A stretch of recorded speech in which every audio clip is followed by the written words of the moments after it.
sida aan wada ognahayba masaajiddu waxay leeyihiin xurmo gaar ah laakiin waxaa jira dadka qaar oo xurmadaasi ku xadgudbay kuwaasi oo iska hilmaamay cadaabka alle ee daran ragga xurmadaasi ku xadgudbay xitaa kuma ekaan halka ay raggu ku tukadaan sidoo kale waxay u soo dhaadhaceen qaybta dumarku ku tukadaan bal kaalay walaal aan wada daawanay muuqaalkan soo socda ninkan muxuu doonayaa inuu sameeyo kadib markii uu soo galay qaybta ay dumarku ku tukadaan isagoo ka faa'iideysanaya inta ay ku mashquulsan yihiin salaada balse intaanan u gelin muuqaalka haddii uu ku cajabiyey laygta hala dhaafin balina keen aan daawanay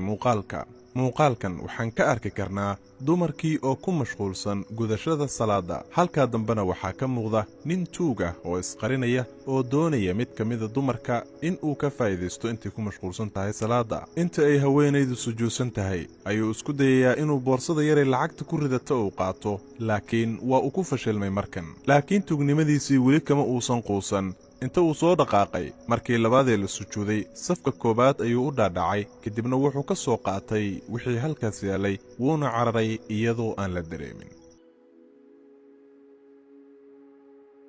sidoo kale muuqaalkan nin ayaa waxa uu soo gelayaa albaabka kadibna gadaal ayuu u noqonayaa isagoo ka baqay inuu qof uun arkay laakiin wax yar kadib waa uu soo noqday gabdhihii oo ataxiyaad u fadhiya ayuu mid ka mida dumarkii oo boorsadeedii horteeda taalay dafay kadibna la cararay iyaduna way daba gashay balse yaa ogtolow miyay qabatay oo boorsadeeda ma ka soo qaadatay cid garanaysaa ma jirto wixii dhacay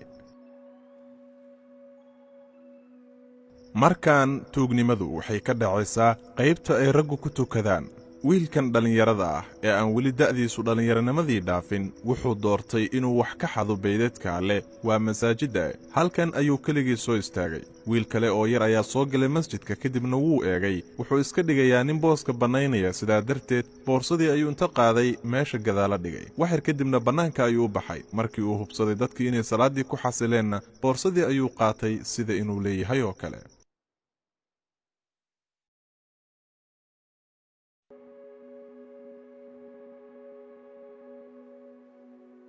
bal markaana ila eeg tuugani waa mid iska biidha ah oo aan wax badan garanin tuugnimadaba bilow ayuu ku yahay halkan ayuu soo galay masjidka qaybta dumarka kadibna dhinacyada ayuu u dhaqdhaqaaqayaa isagoo raadinaya fursad uu kaga faa'iideysto inuu boorso dafo laakiin markii uu boorsadii dafi maagay gabadhii boorsada lahayd ayaa ku dhegtay isagiina inta kufay oo kala faniinay ayuu albaabka si dirqiya kaga baxay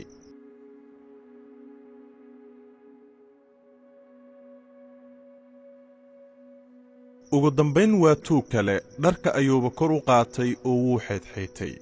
markii uu waayey dad uu xado wuxuuba go'aan ku qaatay inuu xado isla masjidka kadibna kursi buu soo qaato geesaha buu iska eegay saacaddii weyneed ama aaladdii wakhtiga sheegaysay ayuu la kacay oo qaatay laakiin garan mayno sababta u xeydxaytay malaha waa mid ka mida istaraatiijiyadda lagu cararo marka uu is yidhaahdo qof baa ku qabanaya ilaahay baa garanaya waad ku mahadsan tahay daawashada muuqaalkan haddaad nagu cusub tahay nagu soo biir fii amaanillah